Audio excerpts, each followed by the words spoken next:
If you can hear my voice, don't light a match. It was a desperate cry in the darkness from Beverly Raposa, a surviving flight attendant of Flight 401.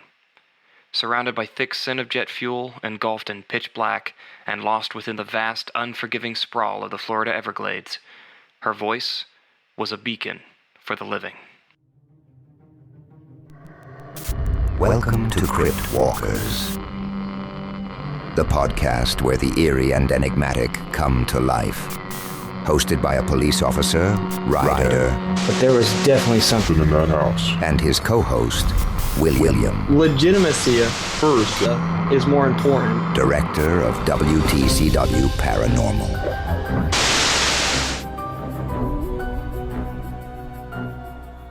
Hey guys, and welcome back to another case episode of Crypt Walkers. My name is Ryder, and this is... William with WTCW Paranormal. And thank you for joining us here as we open the crypt and take a walk into the shadows of the unexplained. If you are new here, whether you're a skeptic or a true believer, prepare to open the gates and uncover stories of ghosts, cryptids, haunted places, and the mysteries that defy all logic. So, the case we are covering tonight will have additional media, which means that if you check us out on our Instagram, you can actually view images and extras associated with this case. Definitely don't miss out on that, guys. If we do post, typically it's right at the time that the case premieres. So if you're interested, check us out at Instagram at Cryptwalkers. That is the at Cryptwalkers, all one word. So that's right, because we are the Crypt Walkers. So for those of you who have been following us from the beginning, you'll probably notice there's a big, huge gap. Life got in the way, I guess you could say. I don't know. How about you, William? What's been happening since we went dark? Well, it's just your typical paranormal stuff. I got possessed. That was a whole thing. No, I'm joking. Life, like I said, this is not just kind of sham. This is not really a sham persona for either of us. Ryder here is a real police officer, and when duty calls, right? I mean, he's not just a cop for show. He is still in active duty, and I myself am, continuing to run my business, doing my thing. But, we promise to get back on the horse, and hopefully if you guys stay with us throughout this process, we can get back to our regularly scheduled program.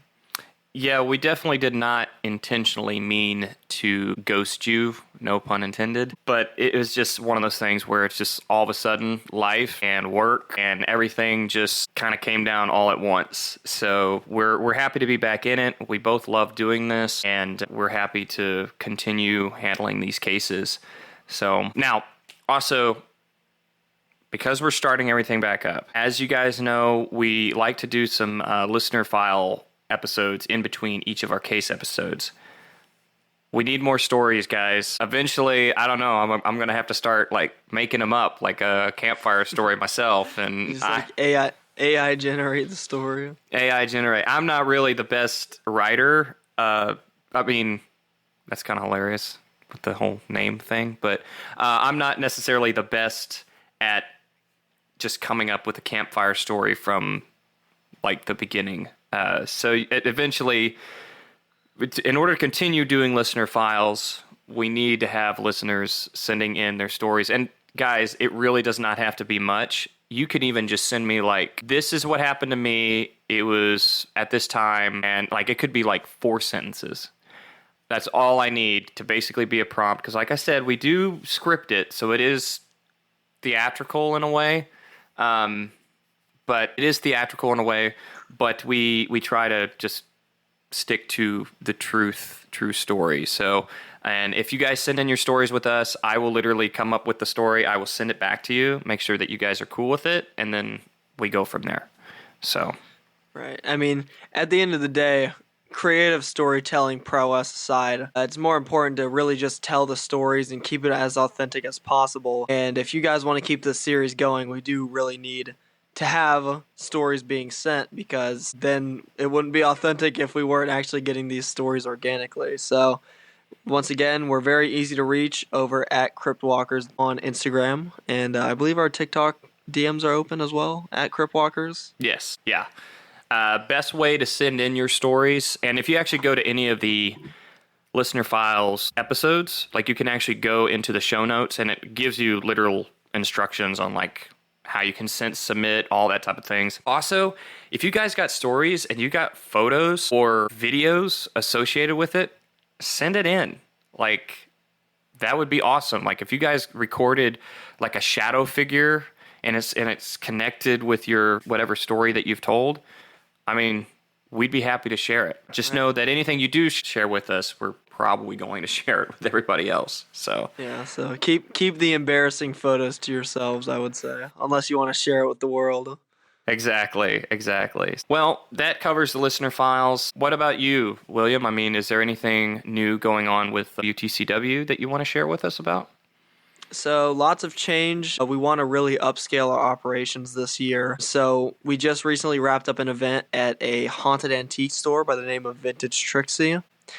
It supposedly houses over 8 haunted objects within its walls. We did around a 30-minute long documentary covering the stories, investigating the location, and kind of wrapping it up in a nice little well-edited box, courtesy to, Cold Sweat Films for doing the production on that. And we did an event there, and it was great. And we're trying to go with one documentary every month throughout this entire year.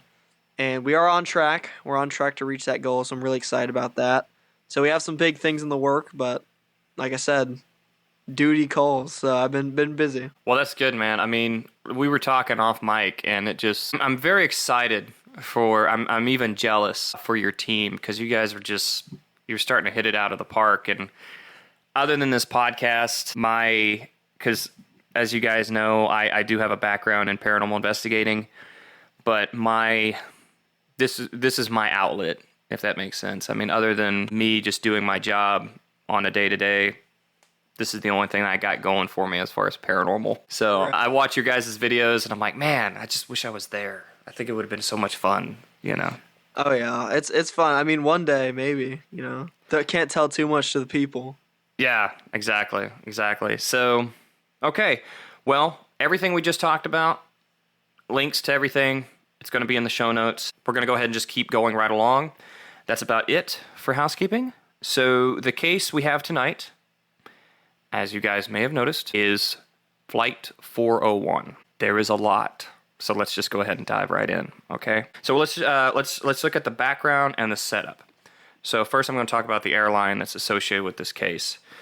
Once a giant in aviation, in American aviation, Eastern Airlines literally ruled the skies from 1930s to the 1980s. It was known for its sleek jets, high-profile routes, and the iconic slogan, "The Wings of Man." Eastern was a symbol of trust and progress in air travel, which is a little bit different than what we have today. But behind the polished image, the airline faced growing pressure and tight competition, financial strain, and the cracks of basically a system that was stretched too thin at the time. So it eventually just ceased operations in January of 1991. Yeah, I mean, the flight experience you got on one of these airplanes was probably better than what you would get these days on a standard aircraft, flying coach. There is tons of photos that we will definitely be sharing on our Instagram that kind of puts you in what it was like to be a passenger on their aircraft, particularly in the 1970s, which is where our story takes place. Back in the early 1970s, Eastern Airlines was doing its very best to stay on top of the aviation market. It was one of the first airlines to place an order for a then brand new, sophisticated, wide-body liner. The Lockheed L-1011, otherwise known as the TriStar, was an American medium to long-range jet. It was the third wide-body style airliner to enter commercial operations.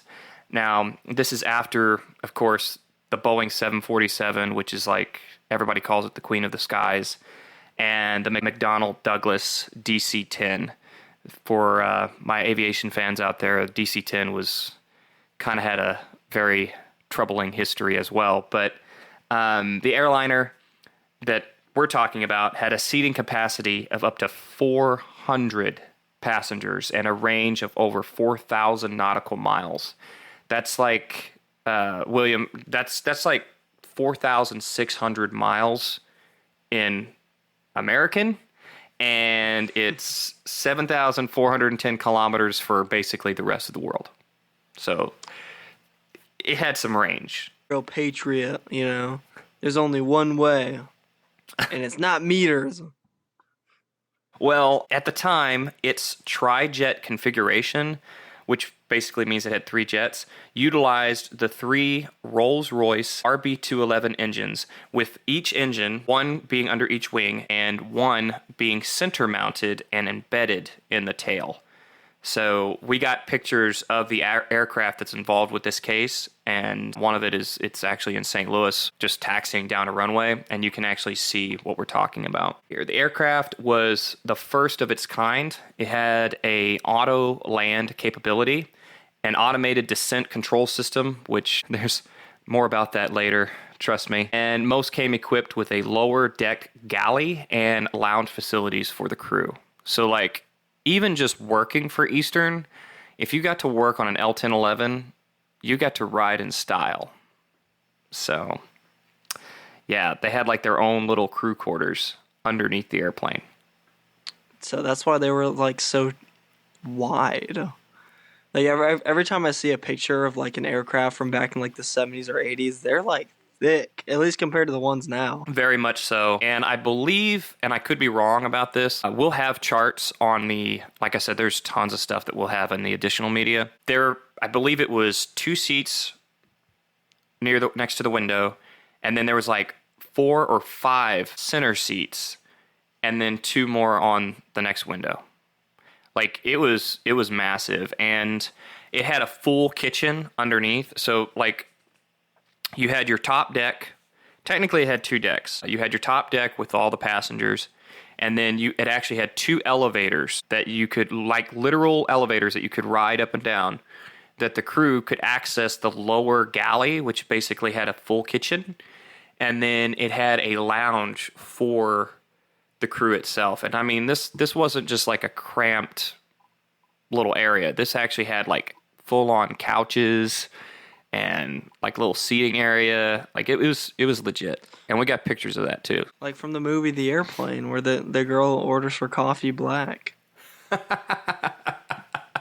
You know, they had like couches on that plane and everything like that. Yeah. And that was the peak of the 70s. But anyway, back to our case. So Eastern Airlines Flight 401 was a regular scheduled flight from John F. Kennedy International Airport in Queens, New York, to Miami International Airport in Miami, Florida. Now, on December 29th, 1972, Flight 401 was operated by a Lockheed L-1011 TriStar with the registration November 310 Alpha, which had been delivered to the airline just a few months earlier in August of 1972. The aircraft was given the fleet number 310, and it was the 10th TriStar delivered to the carrier. Now, not only was this plane top of the line, it was essentially brand spanking new. So when we talk about the name itself, Flight 401, are we referring to the name of the actual aircraft itself, or are we just referring to the specific instance, the specific flight that kind of caused all that chaos? So, and I'm not as familiar with how airlines do, I am not as familiar with how airlines do their flight numbers, but I believe, and if we have any, like, pilots in the audience, please feel free to correct us, but I do believe that based on certain routes, you'll have certain flight numbers. So in this case, this was the route between New York and Miami. So Miami was actually a hub of Eastern Airlines. So in a way, it's where the headquarters were and the main office.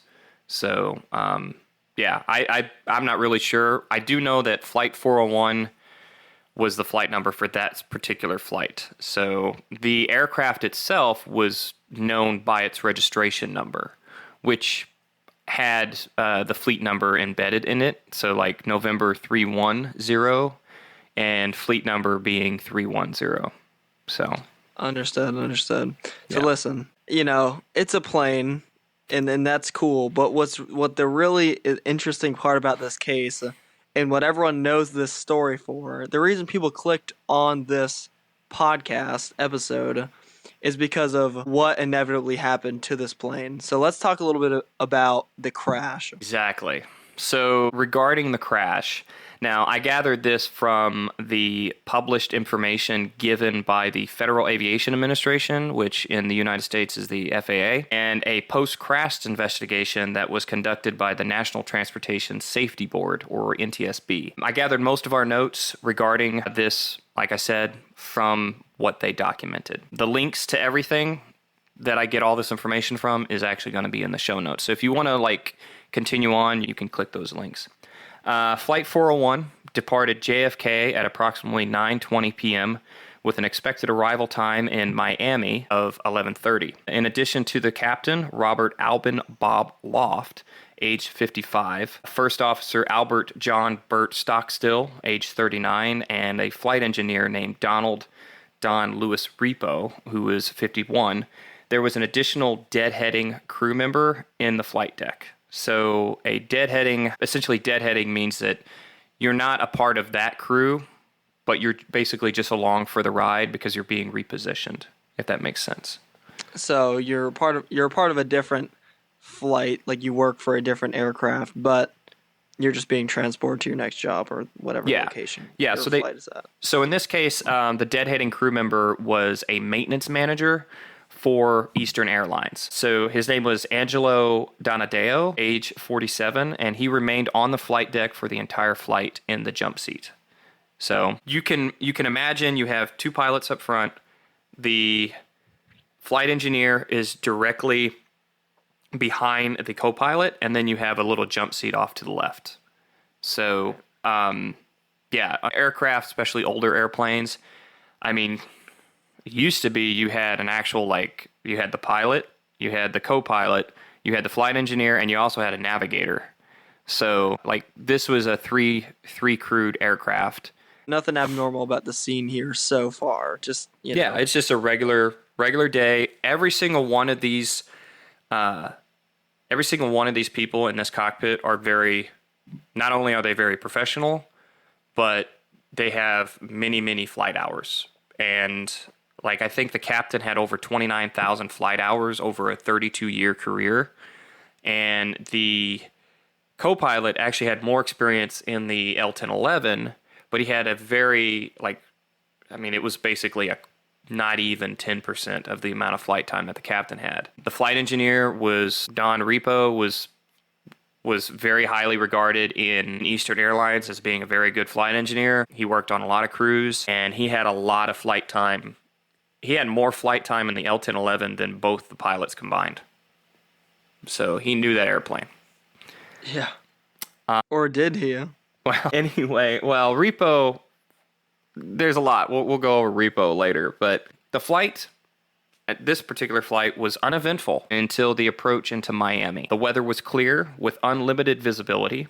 However, there was no moon, and other than the lights of the Miami International Airport, there was really no clear indications of the horizon from outside of the airplane.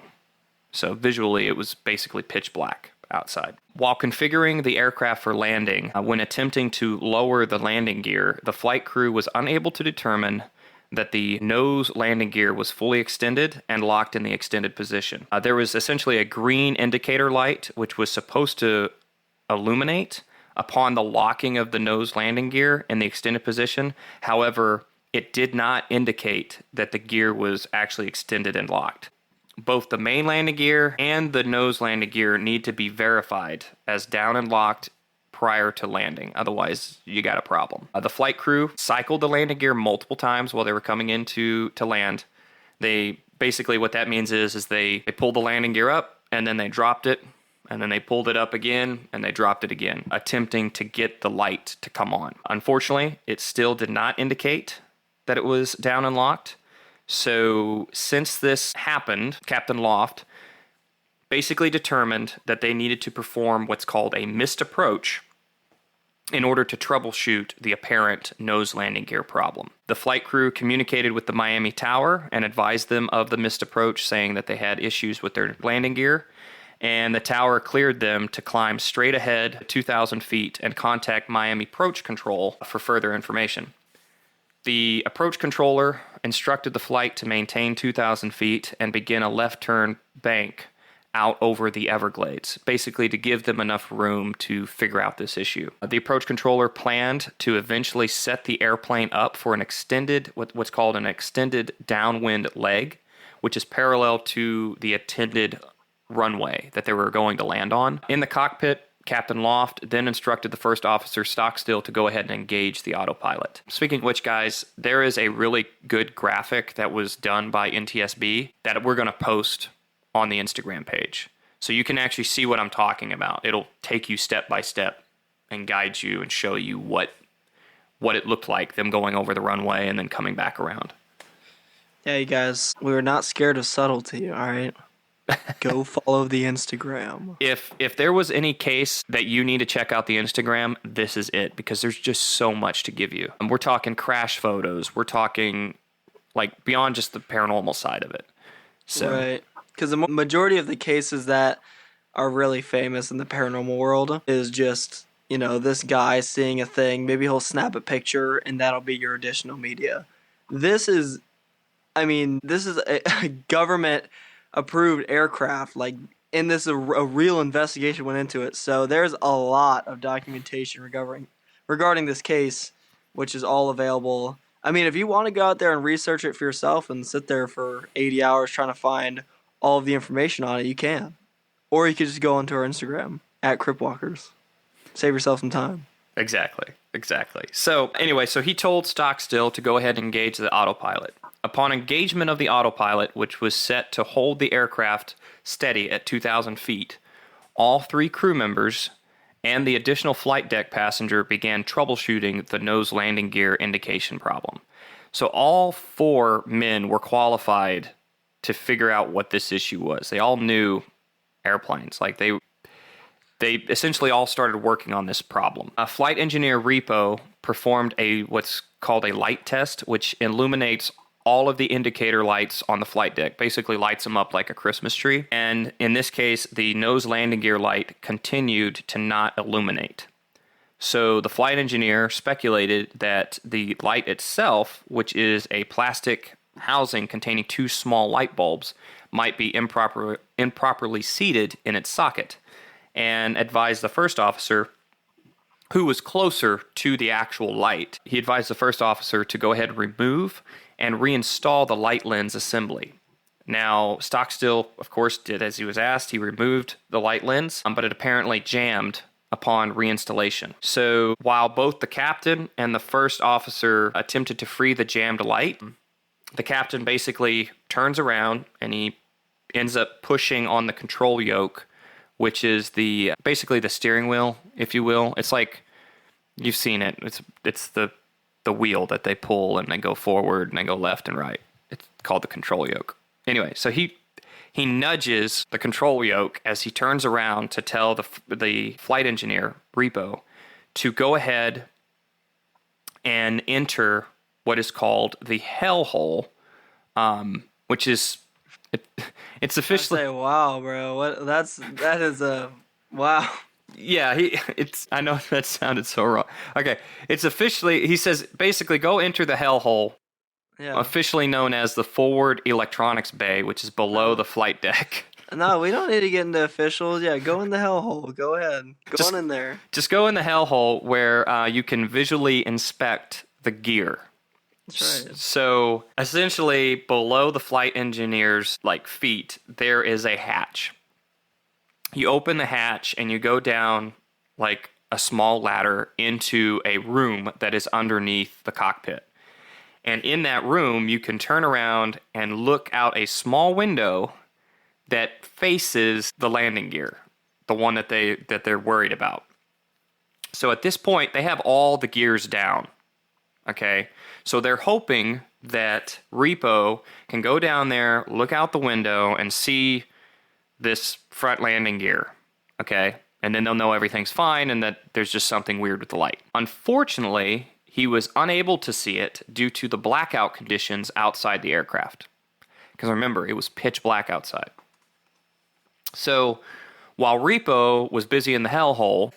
Yep, he's busy. He's down there in the hellhole. I'm so sorry. Looking through his little torture window. While he was busy in there, the Miami approach controller instructed the flight to turn to a heading which would result in the extended downwind leg. So he basically is lining them up for planning to eventually land. So upon attaining the new heading, the flight crew continued discussion about and attempted to remove the jammed nose gear light assembly. Now, during this discussion period, the flight deck voice recorder, or the CVR, recorded a small tone intended to indicate that the airplane had deviated from its selected altitude by 250 feet. So, remember what I said about how the captain bumped the control yoke? So, when he did that with just basically 15 pounds of pressure, which is not a lot, right? It's a nudge. That disconnected the autopilot from the hold, and it set it to maintain whatever pitch he had set the yoke to, which means when he pushed it forward, it enacted a small, very minuscule downward pitch. So the aircraft is beginning to descend from 2000. How many flight hours did you said this guy had? He had over 29,000, but he only had about, I think it was 250 to 300 in the L-1011, which, by the way, I mean, you can rack up hours pretty quick, you know. So 310 hours might only be like 6 months. How are they measuring how many hours? This guy was lying. He was lying on a sheet. Oh, no, they definitely, trust me, they keep track of that stuff. And it's a newer jet, too, so there's a lot to learn. And this is like one of the first instances where you had a lot of computers working with a human. Like, there was a lot of computers into this airplane. In fact, I think it had 2 autopilot computers. But anyway, continuing. As gathered from the recording, there appears to have been no reaction to this indication by the flight crew. Now, this isn't necessarily the flight crew's fault, because further research that I did, I found that Eastern Airlines actually disengaged the visual alarm because they did a lot of operations where they needed to come in at like less than 2,000 feet. So if it was higher than 2,000 feet, let's say they were flying at like 10,000 and they disengaged the autopilot, a little audible alarm would go off and a visual. So in this case, they only had this one little audible alarm, and if I can find it, I'll play it here. And it literally just went beep, and that was it. It didn't do it again. It didn't keep going off. It didn't try to bug them. What? Yeah. That's the alarm they have in place to let you know if you're about to kill everyone on board. Essentially. So, due to the dark, moonless night, coupled with flight over terrain relatively free of ground lighting, the flight crew was not visually aware of the airplane's descending flight path at all. So, approximately 1 minute later, the approach controller, noting that the reported altitude of Flight 401, which was supposed to be at 2,000, was crossing and descending past 900 feet. So he asked the flight crew as to their status, saying these exact words: "How are things coming along out there?" That's all he said. But he did not specifically mention the altitude in his radio call to them. So he basically didn't say, "Hey guys, you're descending." Yeah, if Right. only. Imagine there'd be no ghost stories if he was like, "Guys, you're about to crash into a telephone tower." Exactly. So the flight crew acknowledged these instructions. The flight crew basically requested a return to the airport, and the controller gave them the new heading. Still did not correct them on their altitude.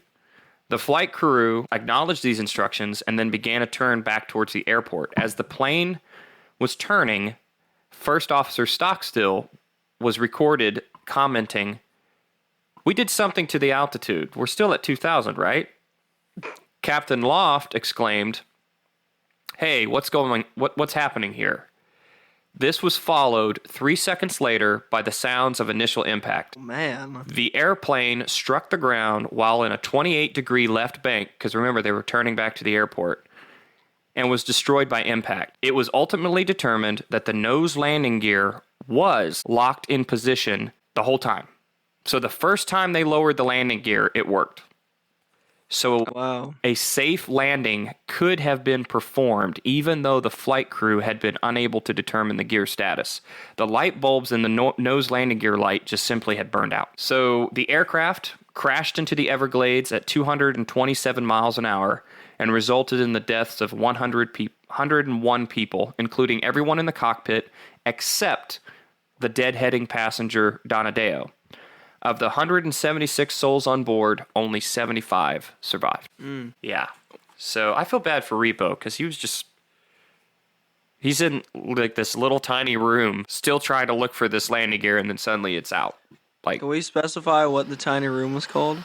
the hellhole. He's in hellhole. Yeah. Yeah, he died in the hellhole. Yeah. So Yeah, I mean, crazy. I mean, the event in and of itself is tragic, right? I mean, just looking at the situation, this is a crazy high amount of civilian casualty. And, I mean, it only gets worse because if you hear some of the stories from this rescue, man, I bet a lot of these people would have wished they died. yeah. Yeah. And we'll definitely be getting into that. Now, the thing is, because they were descending at a slow, like they didn't crash like essentially head first. It is believed that because they crashed into the Everglades, which is very swampy, that it kind of absorbed the impact, and the explosion that did occur was the fire was immediately put out because of the water and whatnot. The crash occurred 18 miles from the airport, which is really not that much when you're going 227 miles an hour. I mean, you can do 18 miles. Like that's like getting set up, prepared to land, right? That's like, Right. yeah. Anyway, the aftermath and the rescue. So an article titled "Airliner Carrying 167 Crashes in the Everglades," which was from the Eugene Register Guard newspaper, published exactly a day after the accident, kind of reveals what it was like to be the first responders and and what it was like for the first responders and the passengers who survived the crash. So in the article, they talk about Mike McCormick, who is a Coast Guard helicopter pilot at the time, was one of the first at the scene. And he, quote, said, "The plane is a mess. There are 1 or 2 or 3 large chunks. It was very dark. There are little pockets of people, and there are bodies spread all around," unquote. Martin Seminero, 22, of Long Island, New York, was a survivor who said there was no word from the cockpit, no explosion, and no warning before the plane hit. The plane was flying fine, Seminero said. "We just went down slightly and then came back up a bit, and I thought nothing of it. The next thing I knew, we just hit." J.C. Walker, age 60, of New York City, said he crawled away from the plane through the swamp, and he says, "I never crawled so much before in my life," he said. So, can you imagine, William, like crawling through the swamp in pitch darkness, surrounded by thousands of broken pieces around you, surrounded by the sounds of snakes and alligators, just literally moving about their business, now having a huge amount of food source. Not to mention the fact that there are mangled bodies spread everywhere. Could you imagine? I mean, that's what I was kind of touching on a little bit earlier, man. I bet a lot of these people, especially people who are just mangled severely due to their injuries and, survived. I bet a lot of these people really would have wished it just went black for them, because I can't even imagine the fear of that. Yeah, I love flying, but I'm not gonna lie. That's it's kind of scary to think. You know what I mean? Like that could happen. Like, Yeah. like it was a pleasant flight. In fact, I don't know which passenger did it, but this is You can look this up, but I just remembered there was a passenger who was on the plane who was actually wrote a letter to Eastern Airlines that he was going to give them, saying, hey, this was a great flight, because Eastern Airlines was top of the biz. They were one of the big four. So they had like gourmet service and like all sorts of stuff. Like they were top of the line. And so he had actually written a letter to them saying this was such a wonderful flight and, you know, everything was wonderful and this jet's great. And literally he did survive. I really wish I could remember his name. I'm telling you guys, if you look him up, if you just look up that story, you'll find it. And he survived the crash. And I mean, obviously the letter is kind of interesting to look back at now, you know? Right. Yeah, I mean, hindsight is 20/20, but just speaking on just the business aspect of things here with this airline, I mean, there's a reason that Eastern Airlines doesn't really exist anymore. Do you think that this instance, particularly with Flight 401, contributed to them essentially going bankrupt and closing down their airline? Do you think there's a contribution there? It may have in some form or fashion. This was the first crash involving such a large airliner. Like, it was unheard of. People were calling it the crash of the century, so to speak. You know, it was definitely a crash that went down in the history books. Obviously, there was more crashes later. Remember how I mentioned DC-10s? Some say that DC-10s were cursed, but this was the first of its kind. But you got to also imagine, too, this was like the peak of the jet age, right? Like, you still had some airliners flying around that were piston pounders, you know, old school warbirds that were flying short hops. Like, you had a mixture. Right. Aviation tech was crazy, especially in the 60s and 70s. Exactly. So, and out of this tragedy, there were many heroes who answered the call. One was a survivor, a flight attendant who was named Beverly Raposa. We actually have a quote from her at the very beginning of this episode, who, though injured herself, did her best to attend to the other survivors. To keep the surviving passengers calm, she sang Christmas carols. So, like, imagine that, you know, being trapped under debris and singing Christmas carols just to keep going. And she encouraged them to join her. So this act didn't just boost the morale, but it helped fight the shock, you know, because there's like, people are actually injured here. And this gave rescuers time to respond and get there. So speaking of rescuers, another hero that came out of it was Robert Marcus, and he was an airboat pilot. For those of you that don't know, an airboat is essentially a boat that has a big propeller on the back. Propeller, I mean, it's essentially just a giant fan. Yeah, it's a fan-powered boat. It's kind of a funny concept if you really think about it too hard. Yeah, so that way they can, you know, you can get around on the Everglades. Right. Because it's so shallow and a regular boat just can't get in there. So he was an airboat pilot who was out on the Everglades in the middle of the night, toad fishing with his friend and fellow pilot, Ray Dickinson. So they witnessed the crash. They were like 5 miles away from it. And they saw the flash, the big explosion. And then, of course, the fire immediately went out. So they just kind of pointed their boats in the direction of where they had seen the flash and just gunned it. So the two men rushed to get there and rescue survivors. And Marcus received several burns to his face, his arms, and his legs. Now, I'm thinking from what I'm reading, these are chemical burns because of all the jet fuel. He continued shuttling people in and out of the crash site all night and into the next day. So for his efforts, 35 years after the crash, he received the Humanitarian Award from the National Air Disaster Alliance Foundation and the Illumitech Airboat Hero Award from the American Airboat Search and Rescue Association. Yeah, and I mean, what a beautiful thing to come out of such a tragic event. I think it just really speaks to the pure power of the one emotion that humans only have over all other animals, which is empathy. It's incredible. Especially, I mean, the burns as well. He had nothing to do with that situation, and I know the majority of people, if they saw an explosion like that, they would have turned their boat in the opposite direction. not going straight towards the crash. So I think he definitely deserves that award. Exactly. And as they say, never waste a good tragedy.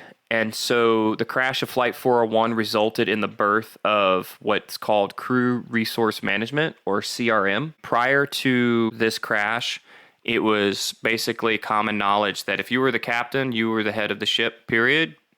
Like, you don't question the captain. So it was like a hierarchy. So Flight 401 was a textbook case of human error, specifically a breakdown in communication and focus amongst the flight crew. The pilots were so focused on a faulty landing gear indicator light that they didn't notice that the plane was slowly descending. CRM teaches pilots to communicate better, challenge each other when necessary, and work as a team, not just as a strict captain to subordinate hierarchy. It emphasizes situational awareness, decision-making, and task management within the cockpit. So today, CRM is considered one of the most fundamental aspects of aviation safety. Because of this crash, it was brought into development.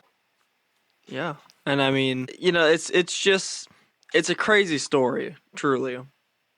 Exactly. But the reason why it's so infamous isn't necessarily just because it was a plane crash. I would actually argue that it's more famous for another reason. And up until this point, it's a tragedy. It's very sad and very factual, horrible. Very historical. Right. Yeah, horrible situation. But, there's an X factor to this case. There's a reason this case specifically became so famous. So let's jump right on into the mini ghost stories of Flight of 401. Exactly.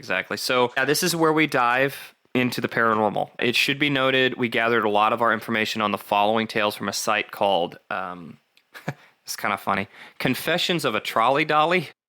What? I think it's a website for people in aviation, like people who work in aviation, stewardesses and flight attendants and crew members and stuff too.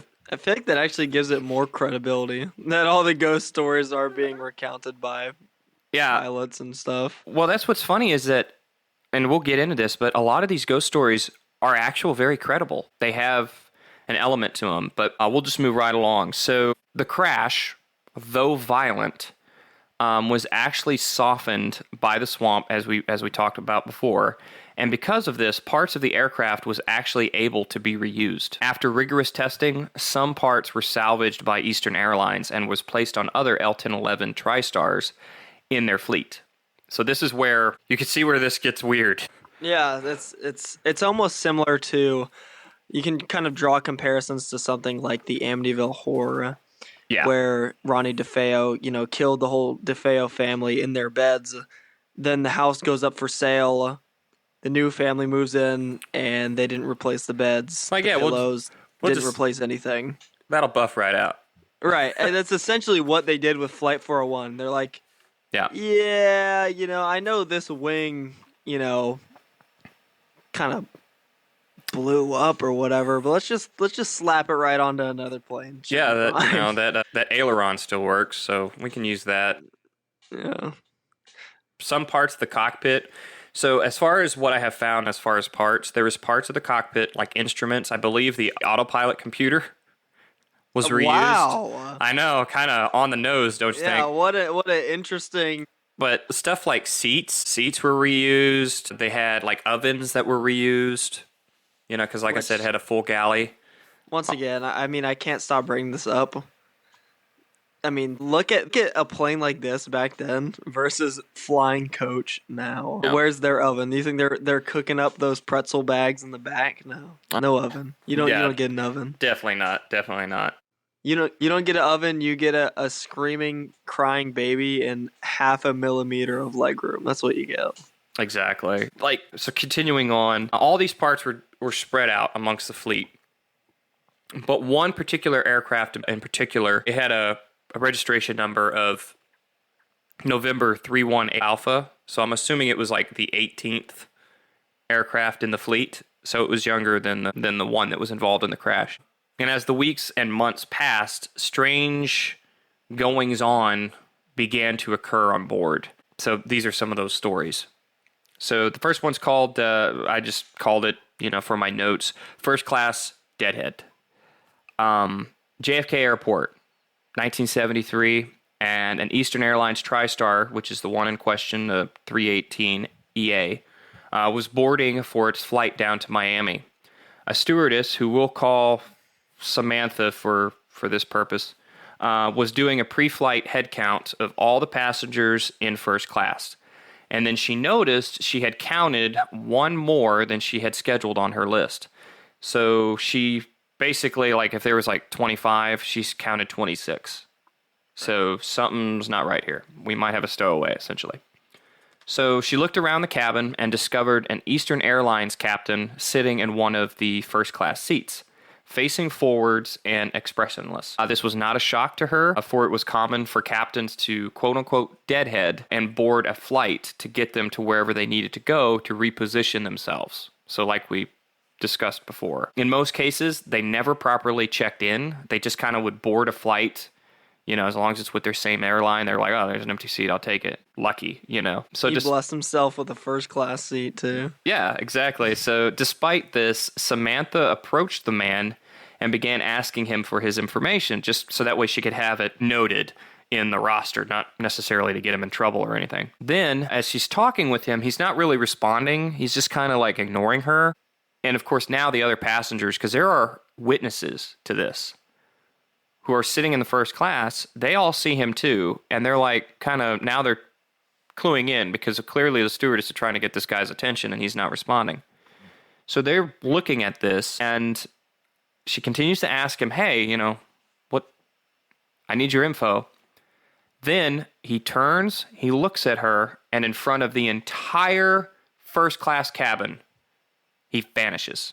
He was there, and then he wasn't. Trying to be rational, Samantha, first of all, she had to calm down the passengers because what they saw. I would love to be a fly in the room at that moment. What did she tell them to make them feel better? I don't know. It's well, you all took some drugs or something. I don't know. It was look, we laced the water with ecstasy. Yeah. No, yeah, I don't know. So, trying to be rational, a search of the entire aircraft was carried out before any other passengers actually boarded. So they looked everywhere, the galleys, the cockpit, the hellhole, all over, trying to find this captain. And there was no signs of him. He was gone. They might want to check the hellhole another time, just one more time. We'll see. So the next one is called Flight Deck Occupied. That's what I called it, Sam. Very cool with that. That is cool. This one, it was a few months later. This occurred later back at JFK International. A crew was boarding the same aircraft, so this is the 318, and they were surprised to see Loft.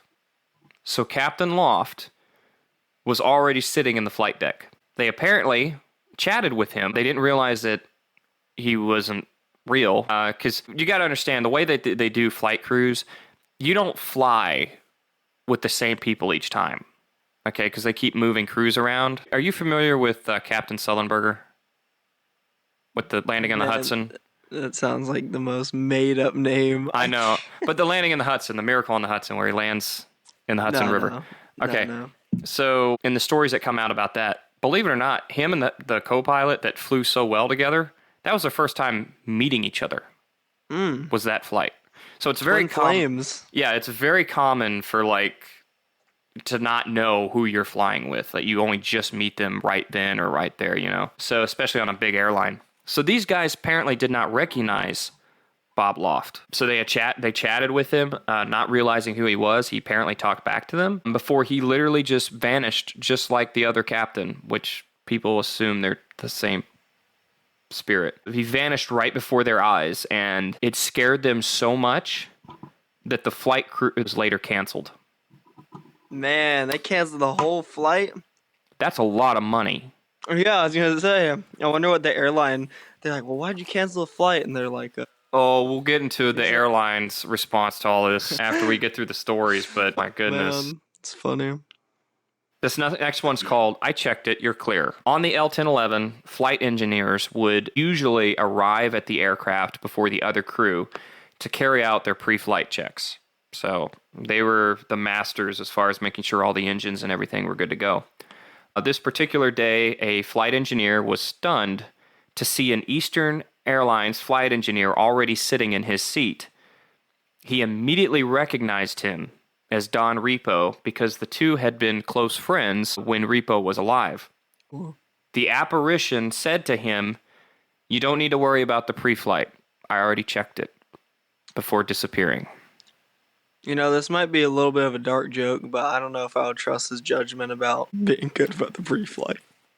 Well, I mean, the plane went well. Other than the burned out bulb, which I don't know if you can. I wouldn't fault. I wouldn't. I'm joking. He's obviously, really, at the end of the day, it's nobody's fault. Like, they didn't do anything that nobody intentionally meant to do anything. No. It's just like for him to be like, "It's all right, man. You know, you can trust me," being the guy who killed like 150 people on accident. It's like, okay. So next one is a captain's message. Again, I came up with all these titles, guys, so sorry. I cleared them. All I right, told you, I'll take blame. This is why we need listener files, because there's no way I can write good. You saw my titles. So some weeks later, so these are all within a period of months. So some weeks later, another captain came on board. He was checking the instruments before a flight from Miami to Atlanta. And so he's looking down at his gauges, and you can kind of imagine being in a cramped space, like you could with a car. Let's say you have like your overhead light on, and you can kind of see reflections off your dashboard, right? So he's got all these glass gauges looking back up at him.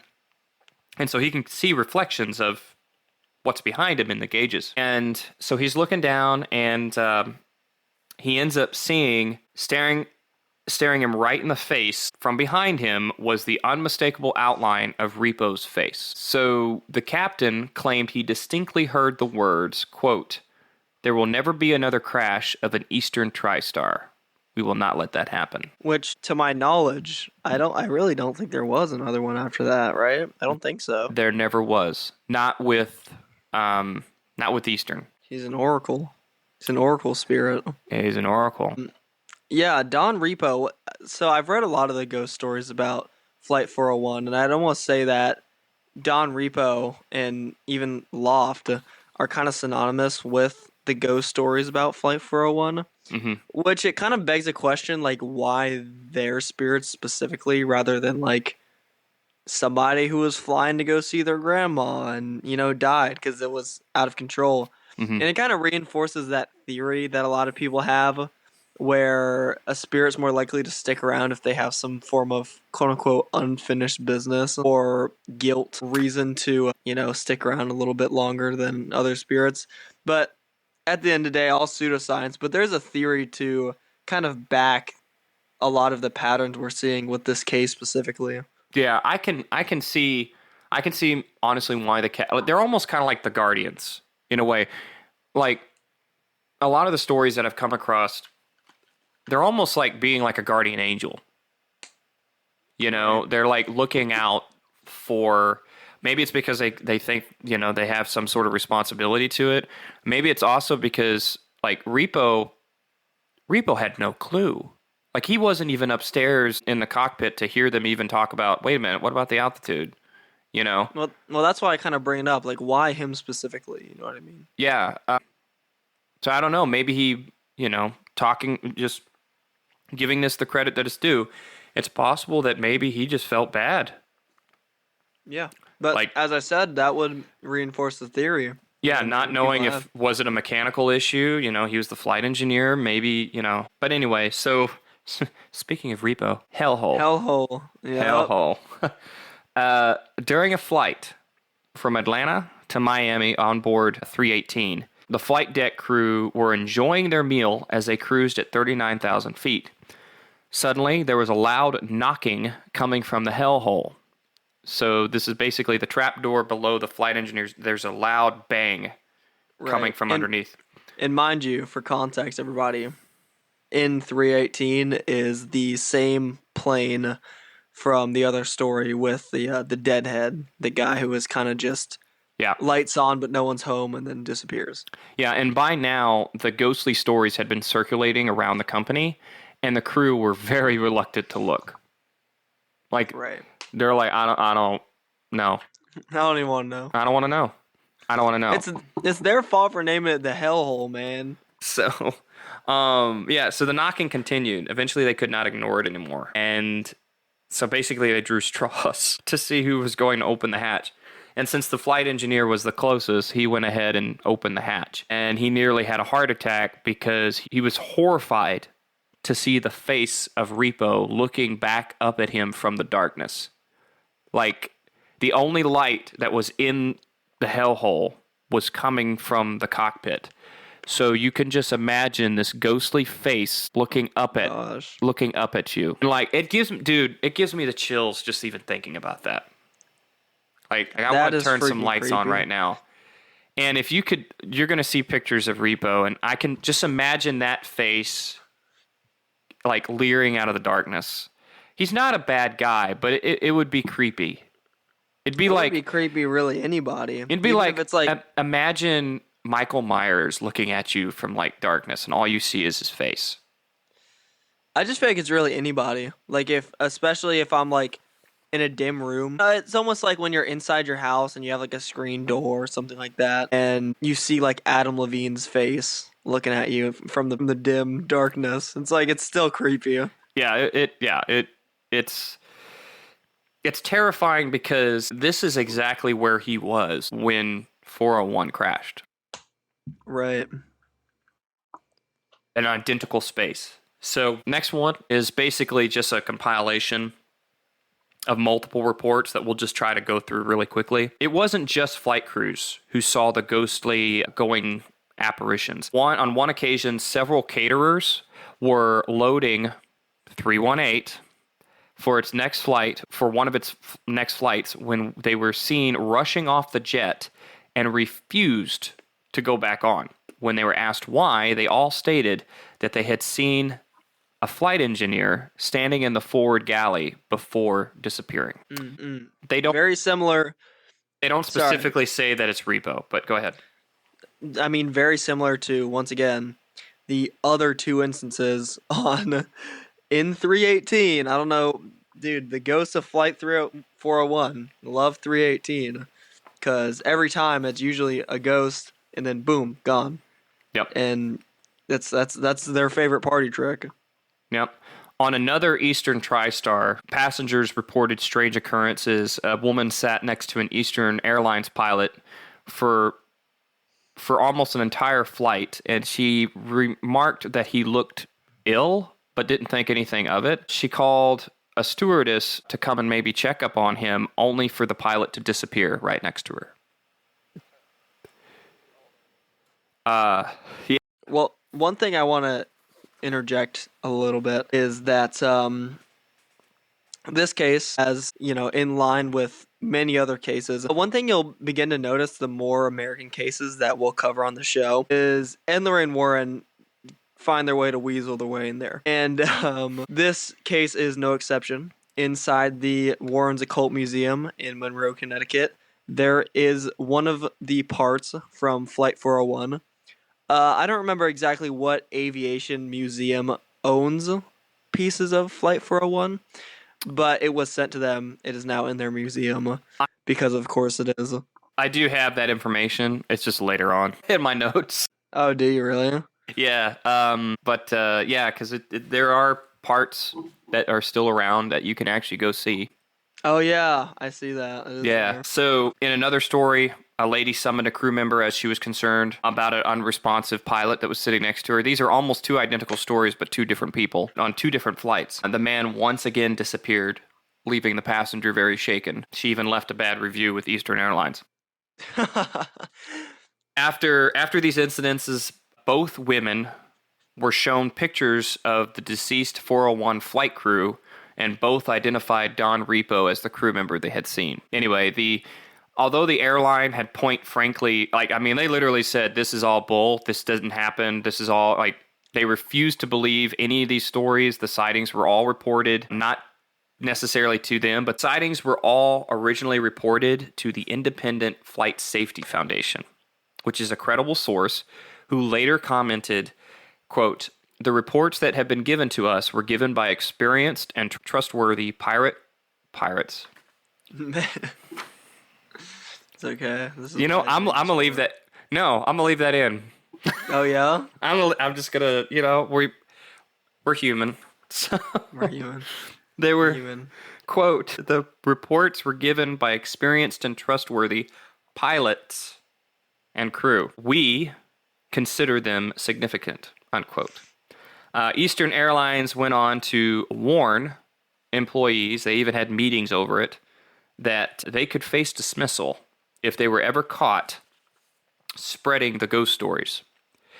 Yeah, and this is just hilarious cope from Eastern Airlines because they're literally starting to get bad reviews because of the ghosts on their planes. And Exactly. guys, it's okay. Just mute the problem, bro. Just don't talk about it. It's like Exactly. So, very last story. This is the final straw.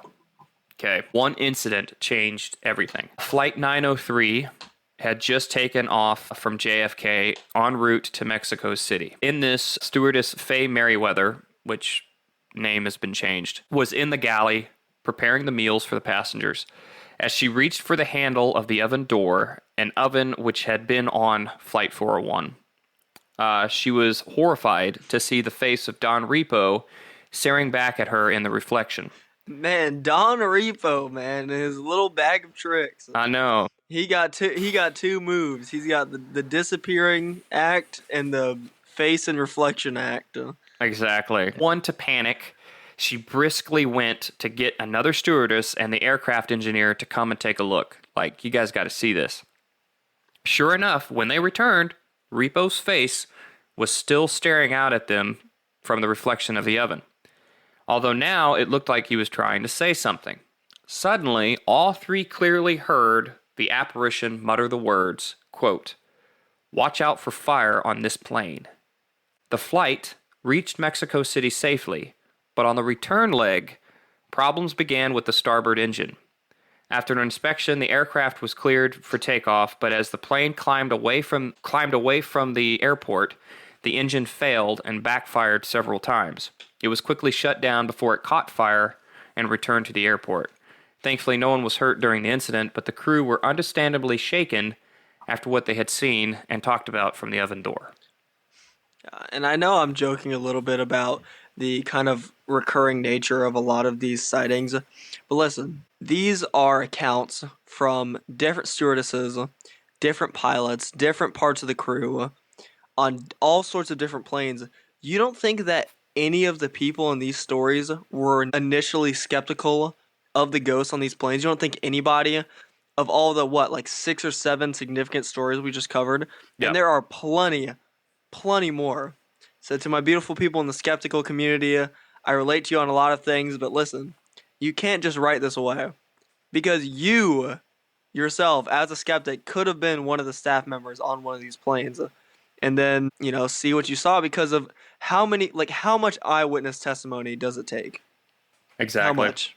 Yeah, it's like at some point you're literally throwing the book at it. There is so many reports, and not just from crew, but also from passengers. Like, passengers on these planes experience this stuff. Like, the first story that we went over, the first class had already boarded. She was doing a head count, because they were getting ready to just basically say, okay, let's board the rest of the passengers. That all happened in front of everybody. Right. And Eastern did everything they could to try to silence this stuff. So, and we'll get into that. So here's the conclusions. As the sightings became more and more frequent, rumors continued to circulate that the pilots and crew simply started to refuse to fly on Elton 11s that they knew had parts of the doomed jet. So paranormal investigators requested numerous times to be allowed on board to see if anything could be recorded. Of course, the airline continually refused and basically was like they were playing damage control. Yeah, which, once again, hilarious cope from the company. They are literally having to do PR damage control because of ghosts. Yeah. Literally because of ghosts. Not the crash, but ghosts. Yeah, the crash wasn't their big anxiety. People weren't boarding their planes and getting scared of going on their planes because a crash happened. People were scared to get on L1011s because of ghost stories. They don't even care about the crash at this point. Exactly. However, in doing damage control, all of the salvaged parts from 411 were later, basically without revealing anything, like without making it heavily known, they removed the parts from the suspected jets. Now imagine that, the money that they had to put into that, because the whole point of reusing these parts was to save money, okay? And aircraft parts are not cheap. So they removed perfectly good parts because of this. And they tried to do it secretly. Once they did this, the ghosts of Bob Loft and Don Repo have never been seen again. But their haunting words to protect Eastern L-1011's fleet did come true, because in the years after the crash until the airline's closure, there were no other fatal crashes of the TriStar fleet. Just absolutely shocking. Absolutely shocking, especially considering the fact that people were having all sorts of these encounters and sightings on planes with parts from Flight 401. As soon as those parts were removed, no more sightings. I mean, that, and mind you, they kept it on the down low that they took those parts off of those planes. So the people boarding didn't even know that they had been removed. So they didn't even have an inclination to lie. Exactly. And that's the other thing, too. Yeah, these passengers and stuff experiencing this, they don't know that they're flying. Like, when's the last time you've been on an airplane and go, oh, yeah, I know when they did their maintenance? You don't know that, you know? Yeah, getting on a Delta and you're like, oh, I know where that bit of metal scrap comes from. Although I will admit, I won't reveal the airline, but I've been on an airplane before and I've looked outside and I saw them putting this like tape on the engine cowling, and I'm like, is it too late to get off? Spirit. Is it too late to get off? Why are you doing that? Why are you putting tape? What? You know, it's Spirit Airlines for a reason, you know, because you're not going to survive the flight. Anyway, like I said, I won't reveal no names. Controversies. Eastern Airlines CEO at the time dismissed the ghost stories as complete garbage, while Eastern Airlines publicly denied that their planes were haunted. And as I said before, they reportedly removed all of the salvage parts. An original floorboard from Flight 401 remains in the archives at the History of Miami Museum in South Florida. Pieces of the plane's wreckage can also be found, like William said, in Ed and Lorraine Warren's Occult Museum in Monroe, Connecticut. The story of the crash and its aftermath were documented in John G. Fuller's 1976 book, The Ghosts of Flight 401. Fuller recounts stories of paranormal events aboard other Eastern aircraft and the belief that they were caused by equipment salvaged from the wreckage of Flight 401. A television movie adapted from Fuller's book, also titled The Ghost of Flight 401, emphasized the ghost sightings and was broadcast by NBC in February of 1978. If you go on YouTube, you could actually look this up. It's really crappy as far as like the footage quality, because it was literally made for TV. Yeah. But it's really not that bad, like acting. It's just it's 70s, but not in a good way. Made for TV plus pirated onto YouTube. Yeah. So Eastern considered suing Fuller for libel based on the author's assertions of a cover-up by Eastern executives. Really? Assertions. But they opted not to, feeling a lawsuit would merely provide more publicity for Fuller's book. I think they opted not to because they were afraid they were going to lose. Anyway, especially since they were really heavily threatening employees, essentially. I just find it like, I've never seen a I can't even say location. I've never seen a company that's fell under, you know, speculations about it being haunted respond so incredibly poorly. Yeah. Like, they're acting like they argued with Don Repo's ghost about this. Like, they're like tweaking about it. Yep. So you notice that a lot of our stories are repo related. I'm going to leave that in too. Repo related. I think this next part, I think I know why now. So Loft's widow and children did sue Fuller for infringement of Loft's right of privacy and for invasion of it, and for intentional infliction of emotional distress to the family. but the lawsuit was dismissed, and the dismissal was upheld by the Florida's 4th District Court of Appeal. So I'm wondering if a lot of the stories, like there could have been more that involved a loft, but it didn't continue being passed down because of that. Right. Well, one thing I wanted to touch on a little bit earlier is all of those instances we spoke on, you know, like the 6 stories, was just the really famous accounts or really notable ones. But there have been like a million people being like, oh yeah, you know, I was on one of these planes with the parts and I felt real nauseous, or I felt this way, or like real little like off stuff.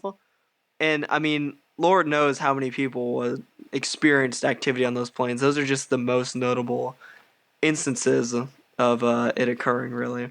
I believe that Fuller's book, Ghosts of Flight 401, I think that's actually the best-selling paranormal related book like ever. I'm pretty sure it's literally the number one. This is a topic that a lot of shows have done, because it's got so much good like content and history and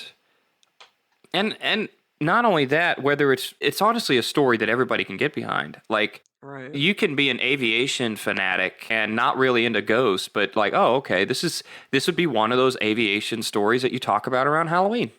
You know, it's like, because it's, you know, it's spooky. And yeah, like I've always wanted to cover this case. So chances are we may end up retouching on the case as we go, you know, farther along in the podcast. Yeah. Just because there is so much.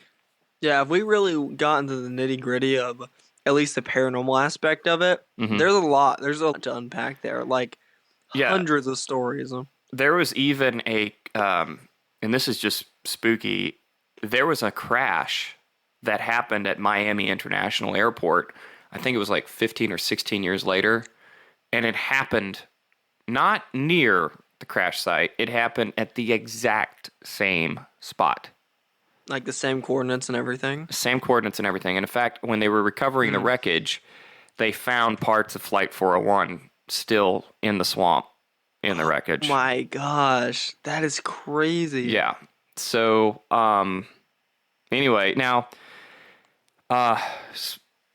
getting back into it, according to Robert J. Serling's 1980 book, From the Captain to the Colonel, An Informal History of Eastern Airlines, he basically puts it in there that the claim that the wreckage from Flight 401 was installed and later removed from other Eastern aircraft was completely false. And no Eastern employees had ever claimed to have ever seen or believed in the alleged ghost sightings. Personally, I say bull, but yeah. So I feel like he's very biased. But then again, I guess you could say that about me too. But I feel like even if you took a completely unbiased person's perspective on this case, they're going to see so much testimony from staff talking about what they saw. Surely at least one staff member has talked about it. Exactly. This guy, Brian, is like, nope, nobody said they saw a ghost. What are you talking about? Like, this guy must have been paid off. He must have been a part of that PR team for Eastern Airlines or something, because that is just complete cope. Yep. Skeptic Brian Dunning claims that the origin for the ghost sightings may have just simply been a joke made by an Eastern captain after an emergency landing in which he quipped that he, quote-unquote, thought Repo's ghost was on the plane, unquote. But looking into that, I'm like, okay, well, that's very easy to say. Yeah, man, it's just a joke that, like, 200 people who have ghost stories from Flight 401, you know, they're all in on the joke, according to old Brian here. It's just a big joke, apparently. Right. Yeah. It's like, okay. So, and that's essentially, that wraps it about up. That is the story of Flight 401 and the ghostly sightings afterwards. Honestly, I would love to, as a paranormal investigator, man, I would love to get just one of those parts and just to see what's what. That would be crazy. I mean, you gotta be one of the Warrens to have that achievement. Crazy. I swear, they just completely maxed out all of their ghost hunting stats. Exactly. Like, literally every single case, 90% of the really famous cases we're going to cover on the show coming out of America, Ed and Lorraine Warren have their fingers in. Or even if it's not Ed and Lorraine Warren themselves directly, Nesper, their organization at the very least, had something to do with them. Yeah. I mean, it's love them or hate them, they are a part of the history of paranormal investigating. Absolutely. I mean, there's a reason why they own one of the parts from Flight 401. I mean, they don't just give those out to anybody. No. And, I mean, obviously, you know, from looking at this, you can tell where I stand. I'm inclined to believe it happened. I can imagine it happening. Well, there's a lot of cases. I mean, if you listen to our Snedeker episode that we did a couple months ago, or it just came out recently, but we filmed it in December. Yeah, I know, that's so weird. I know, I said timeline. But, I mean, there's a lot of cases where I can be skeptical.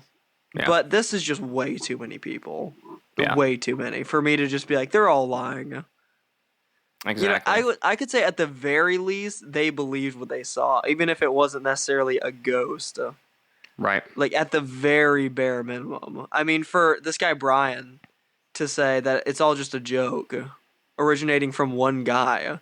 Has this one guy networked with half of the staff board at Eastern Airline? Because seemingly 90% of the staff that worked there from the years of 78 through to 1985 have some kind of story about it. Right. And, you know, going back to the independent, the Flight Safety Foundation who gathered all these reports. So if this is just a joke and you have multiple reports, your job is actively being threatened, right? Right. But yet you still report it. To me, that gives more credibility because, I mean, this is the 70s and the airlines was king as far as like you wanted that job because that made you money. It had adventure, it had money, it had class. I mean, the pilots were treated like kings. You know, I don't know if you've ever seen the movie Catch Me If You Can with Leonardo DiCaprio and Tom Hanks, but that literally portrays what it's like, how people treated people who worked in the airline industry, because it was a huge thing. It was like the jet age. It was like, it's the same way that we used to treat like astronauts, you know what I mean? Like royalty. Right. Well, it was just, you know, the tech was booming. Yeah. The same way in the early 2000s to 2010s, it's like the tech industry of just like software engineering and cybersecurity and all the jobs in that field were like so highly sought after because it was like just such a quickly developing field.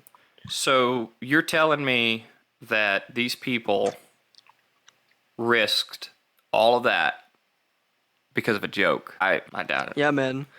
Weird joke for the entire staff board to be in on it and for it to threaten their jobs. If there's anybody listening to this, and I don't care if it's right now when it just airs or if it's 10 years from now when, you know, I'm old and gray and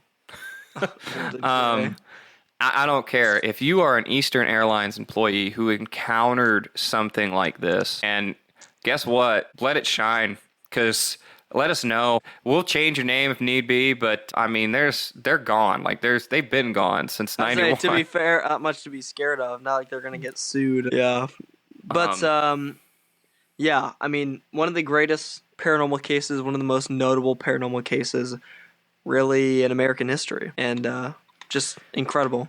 Especially for that time. Oh yeah.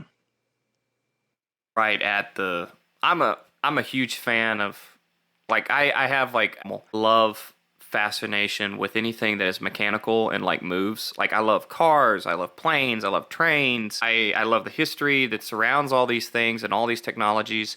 I love ships. Just wait until we get into the Queen Mary episode. I literally am looking up at a model that I built of the Titanic. But anyway, so it's just, like, I love aviation history, and to me, it's nice because... I mean, I'm not saying it's nice because of the tragedy, but the fact that literally the two interests that I have collided in this episode. Right. Well, you know, if you really think about it, the Flight 401 disaster is really akin to kind of the Titanic, but of the aviation world. It was essentially the aviation world's equivalent of the Titanic, really. You know, I never thought of that, but that makes absolute sense because the Titanic was supposed to be the pinnacle of technology at the time, and so was this jet. And let's be honest with you, there was a false sense of... I mean, this aircraft was one of the first airplanes that could take off, fly and land on its own. Yeah, false sense of security, just like the Titanic. Exactly. I mean, they literally said it's the boat that God can't sink, and God said bet, and they lost. Yeah, that was a big bet. There's some ghost stories that I've heard associated with the Titanic. Maybe we'll do an episode on it, or maybe do a side episode or something, because I haven't found tangible. Yeah, that's not a super popular one for ghost stories. I mean, how do you have one? It's at the bottom of the ocean. Well, it's like one of the ones that I heard, and it could easily just be a tale, but one of the things that I came across years ago was there was like a ship that was sailing out over the same time, around the same time as the Titanic was, literally on her coordinates. Didn't mean to be, but they ended up getting a radio signal telling them, CQD, which we go by SOS. That's one misconception, is that the Titanic used both. They used the old distress signal, which was CQD, and they used the modern distress signal, which was SOS, which had just come out at that time. So the fact that CQD was being broadcasted, and this story is supposed to have taken place in like 2005, doesn't make any sense. And the fact that it came in as Morse code and not radio. Right. Very deliberate. Now, I came across that article somewhere in something, and so until I can build enough of a case, I probably won't have it as a case episode, but maybe one day we'll go over. There's 2 Titanic museums that are apparently very active. One was actually on Ghost Adventures, the TV show. Was it really? Yeah, it was. It's the one in Branson, Missouri, which I have personally been to. In fact, it was crazy. I had been there, and then 2 weeks later, they came and filmed. Oh, wow. Yeah. You attracted Zach Bagans. I guess I did. I don't know. I've been to a lot of places they've been, but they're another version of... we were talking about this off mic, but they're another version of like the Warrens. You can't touch anything paranormal without coming across Zach Bagans or, the crew. Recently, maybe this is going to be a story for the next episode, but I actually had a little bit of a brush with Zach Bagan and his crew a couple months ago. We were essentially vying for the same house call vying for the same house call out there in Suffolk, Virginia, because my team is based in Hampton Roads, the 7 cities. Suffolk being one of the 7 cities, kind of my turf, and we ended up getting put onto literally the same case. Long story. Next episode. Yeah. Definitely. I'm not saying that, we wouldn't work with the Ghost Adventures crew. I'm just saying, Yeah, if they're listening right now. Dude. If you hear this at all. But no, and again, it's like, this is an interesting community, and like, whether you're in a podcast or you're a paranormal investigator, and like I said before, there's a part of me that's jealous that I can't be in William's shoes, but this is my element, and talking with you guys and sharing these cases with you, it's a real pleasure. It's a real blast, and I look forward to all the cases that we're going to be doing in the future, including hearing the listener stories when we actually get them. Once again, follow the Cryptwalkers podcast on Instagram at Cryptwalkers. No capitals, no spaces, spelled as you learned in school.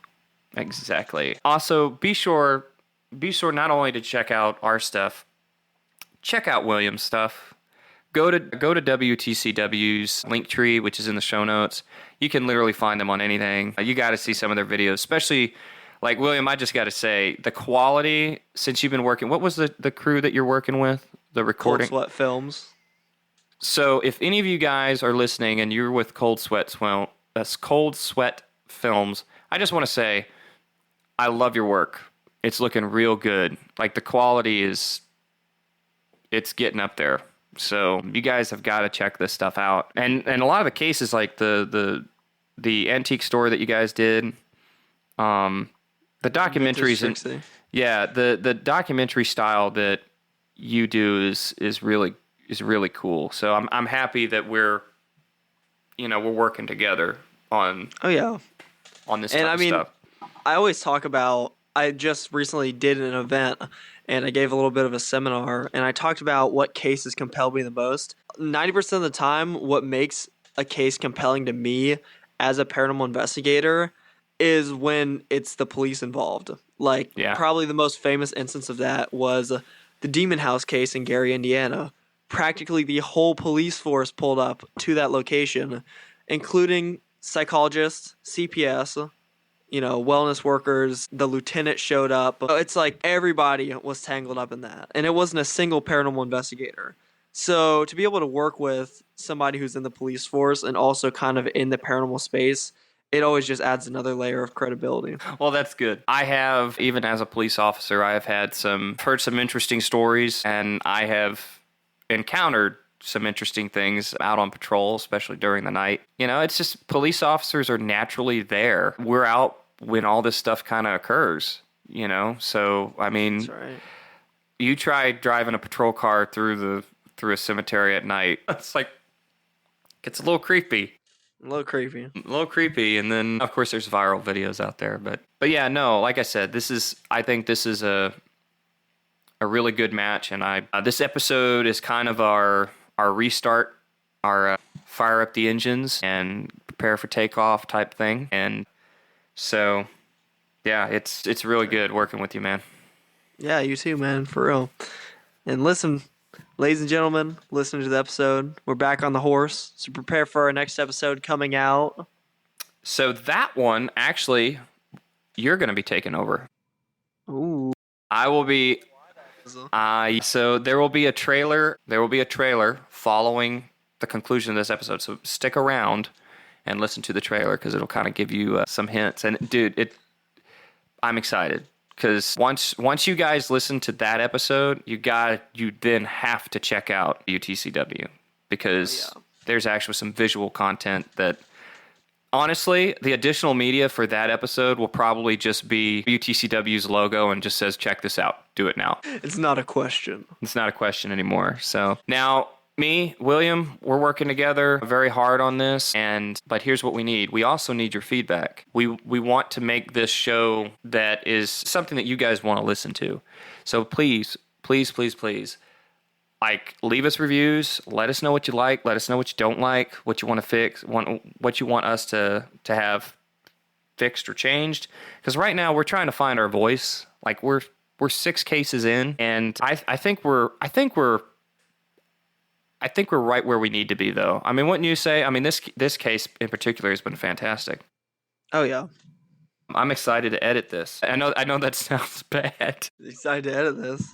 I'm excited to sit here and edit this because it's going to just be great. But yeah, and if you guys have any case suggestions, or if you guys have, let's say you have something that is like, Ryder, this is not a listener story. This is something you need to have as a case. Let us know. We're completely open to that. Once again, Instagram.com/@cryptwalkers. We need capitals, spaces. Spell it like school taught you. We need to have a drinking game. Every time we mentioned our Instagram page, you have to have a drink. Not me, bro. Not me. I'm the problem. All right. For me, it'll be a coffee because I'm a coffee nut. But anyway, send us your listener files. Give us your feedback. Be sure to stick around and listen to the trailer, and then also listen to the next case because it's going to be amazing. Until then, we'll see you guys next time. Bye-bye. Next time on Cryptwalkers. They follow the tracks deep into the Virginia woods. Not for history, not for adventure, but because something was calling them.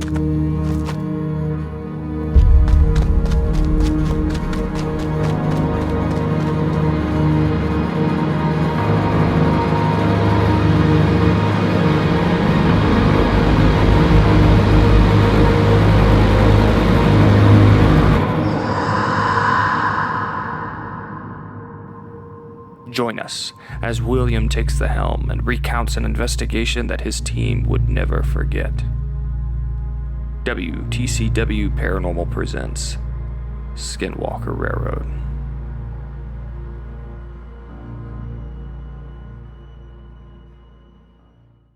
Episode airs Wednesday, May 7th, wherever you get your podcast. Are you ready to walk amongst the crypts with us? Subscribe now on your favorite podcast platform and never miss an episode. Don't forget to leave a review and share your own paranormal stories with us. We might feature them in an upcoming episode of Crypt Walkers, the Listener Files. Check us out on social media by clicking the link tree in the show notes. If you want to send in your own case or spooky story, email us at contact@cryptwalkers.net. Also, be sure to check out William's adventures with WTCW Paranormal by clicking his link tree in the show notes.